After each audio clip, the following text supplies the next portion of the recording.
కేంద్ర ప్రభుత్వం ఒక్కో గ్యాస్ బండపై 57 రూపాయల వరకు పెంచి పేదలు మధ్యతరగతి ప్రజలపైన కోట్లాది రూపాయల భారం వేసిందని ఆరోపిస్తూ సిపిఎం పార్టీ ఆధ్వర్యంలో విజయనగరం కోట జంక్షన్ వద్ద ధర్నా చేపట్టారు. ఈ సందర్భంగా సిపిఎం నాయకులు రెడ్డి శంకర్రావు మాట్లాడుతూ గ్యాస్ ఆధారిత వాహనాలపైన భారం మోపారని, మరోవైపు చిరు వ్యాపారస్తులపై దీని ప్రభావం తీవ్రంగా ఉంటుందన్నారు. పెంచిన గ్యాస్ ధరలు తక్షణమే తగ్గించాలని ఈ సందర్భంగా ఆయన డిమాండ్ చేశారు. రాష్ట్రంలో కూటమి ప్రభుత్వం ఇస్తామన్న ఉచిత గ్యాస్ సిలిండర్లు సప్లై విషయంలో తీవ్ర గందరగోళ పరిస్థితులు నెలకొన్నాయని ఆయన ఆరోపించారు.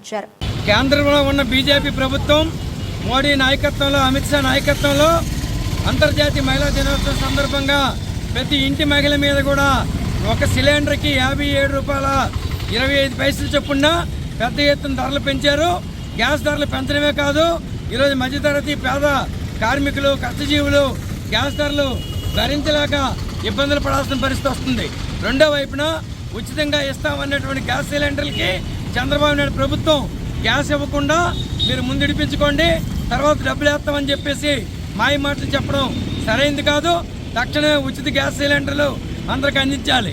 అలాగే మూడోది, ఈరోజు గ్యాస్ ఆధారితంగా అనేక వాహనాలు నడుస్తున్నాయి.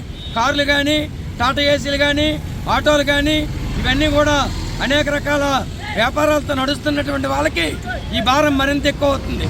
కాబట్టి గ్యాస్ ధరలు తగ్గించకపోతే రాబోయే కాలంలో మరింత ప్రజలు ఇబ్బంది పడాలి.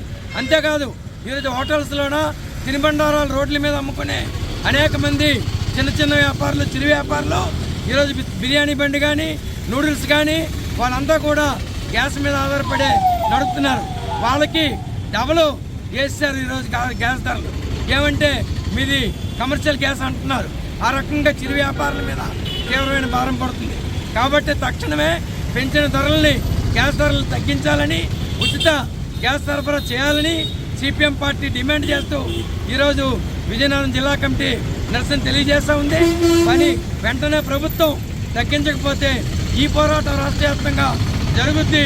ఈ ప్రభుత్వానికి అండగా ఉన్నటువంటి చంద్రబాబు నాయుడు గారు మోడీ మీద ఒత్తిడి తెచ్చి పెంచిన గ్యాస్ ధరలు తగ్గించకపోతే చంద్రబాబు నాయుడికి, పవన్ కళ్యాణ్కి, కూటమికి కూడా పుట్టగతులు ఉండవని చెప్పి హెచ్చరిక చేస్తాం.